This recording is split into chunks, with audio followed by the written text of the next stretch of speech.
आसाम प्रदेश कांग्रेस कमिटिनि बुंथिगिरि गर्जन मोसाहारिया बिटिसि गोरोबथाखौ मान होनानै मुंख्लंफोरनो बिबार बावदों।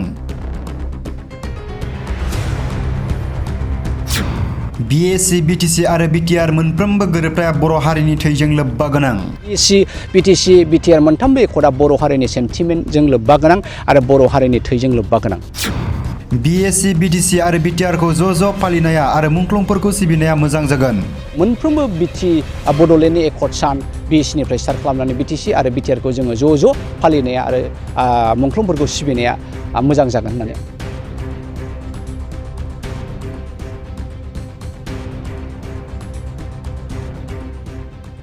नैजिथि खेबनि बड'लेण्ड सोरजिनाय सान थामहिनबा बिटिसि एकर्ड डेआवहाय फैनानै मुंख्लंफोरनि बिन्दोआव खुलुमफैनो मोननानै बिबार बावनो मोननानै खोब गोजोननाय मोन्दों आरो आङो गासै रायजो राजाफोरनिसिम आरो दावहारु जोहोलावफोरनिसिम मुंख्लंफोरनिसिम आरो बिएलटिनि दावहारु बिथांमोननिसिम एपिसिनिफ्राय आंनि गोजोननाय आरो खुलुमनायखौ बयनोबो बावहरदों, बयखौबो खुलुमबाय। आङो दिनै बेखौनो होनो सानदों जे आङो दिनैनि बे साना बेनो आंनि गिबि खेब बे मुंख्लंफोरनि सालियाव आथिं गुदियाव फैनानै बिथांमोनखौ सनमान होनो मोननाया। खारन आङो आसा खालामबाय थादोंमोन मालाबा बिपि एबा थामहिनबा बिटिसि एकर्ड खालामग्रा बिथांमोनहा जोंखौबो लेंहरबायगोन साननानै लेंहरफेराखैमोन। आं मालाबा सानदोंमोन बिटिआर एकर्ड दाखालिनियावबो प्रमद बर' बिथाङा लेंहरगोन होननानै, खिन्थु बिथांमोना लेंहरबायाखै। मानो लेंहराखै आं मिथिया, खिन्थु जोंबो दावहा नांदों, बड'लेण्डनि थाखाय गोबां सेक्रिफाइस खालामबोदों। आङो सानदों बिथांमोनहा बेबायदि खालामनाङा।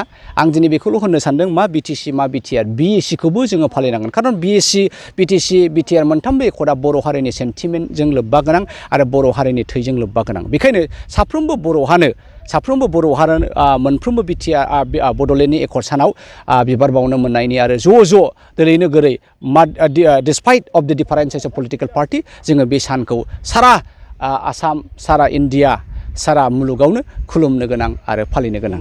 दा बे बिराद माबा जादों, गथ' गोरलैनि ओंखाम ओंख्रि गेलेनायाव बोराबलायनायसो जादों। खारन आङो नुदों, मिथिदों थांनाय बाराव बिटिआर एकर्ड जायैनि सिगां एबसुनि मानसिफ्रा, प्रमद बर'आनोथ' एबसुमोन नङा होमब्ला, बिथांमोना फैनानै बिबार बावफैयोमोन। दिनै मानोथो आफाद जाखो? दा बे जाहैबाय एखे सिलि डिफारेन्सेस, नंखाय बाखायखौनो इसु लानाय। खारन बिथांमोनहा बेबायदि बिदिन्थिब्ला बर' हारिनि नेतृत्व होनो माने जयगथा गैया आरो बेबायदि खालामनाङा। जोंनि गोसोआ गुवार जानांगोन, साफ्रोमबोनि सेक्रिफाइसखौ जोङो सनमान होनो रोंनांगोन। जोबनायाव ओरैसो होनगोन खोमा, बिया बिएलसि नङा, ओंखायनो जोङो बिसिनि एकर्डखौ जोङो मानिया, बा एबसुआ उमुक नङा। दा बेबायदिनो जाबाय थादों। दा बेखौनो नोङो बर' जोहोलावफोरखौनो फोरसा सियाल हायनाफोर बायदि अख्लाब अख्लिब बोखावलायोबा बे बर' हारिनि इयुना मा जागोन? जोंनि देरफुबाय थानाय लाइमोन सेंग्रा सिख्ला जोहोलावफ्रा मा सोलोंगोन जोंनिफ्रायलाय? दा बेफोरबायदि नंखाय बाखाय उन्दै गथ'नि नांज्लायनायखौ बाद होनानै मोनफ्रोमबो बड'लेण्डनि एकर्ड सान बिएसिनिफ्राय स्टार्ट खालामनानै बिटिसि आरो बिटिआरखौ जोङो ज' फालिनाया आरो मुंख्लंफोरखौ सिबिनाया मोजां जागोन होननानै आं सानो।